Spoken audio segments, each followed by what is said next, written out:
శాస్త్రి గారు, సింహరాశి వారికి ఈ సంవత్సరం ఎలా ఉందో వివరించండి. మఖా నక్షత్రం 1, 2, 3, 4 పాదములు, పుబ్బా నక్షత్రం 1, 2, 3, 4 పాదములు, ఉత్తరా నక్షత్రం 1 పాదము సింహరాశి వారి కిందకు వస్తాయి.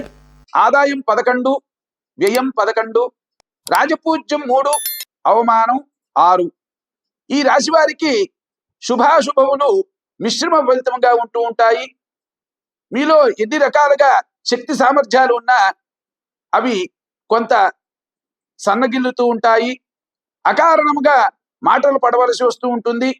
రావలసినటువంటి బాకీలు మొండి బాకీలుగా ఏర్పడతాయి. ఆదాయానికి మించినటువంటి ఖర్చు జరుగుతూ ఉంటుంది. లోపల అధైర్యం ఎక్కువగా ఉంటూ ఉంటుంది. ప్రతి విషయంలోనూ తొందరపడకుండా నిదానించి ఆలోచించి ముందుకు వెళ్ళటం చాలా మంచిది. మొత్తం మీద ఈ రాశి స్త్రీ పురుషాదులకు ఈ సంవత్సరం మిశ్రమంగా ఉంటుంది అని చెప్పుకోవచ్చు. జన్మకేతువు సప్తమ రాహు ప్రభావం వల్ల అధికంగా ఉండటం వల్ల ప్రతి నిమిషం కూడా చాలా జాగ్రత్తగా ఉండటం చాలా మంచిది.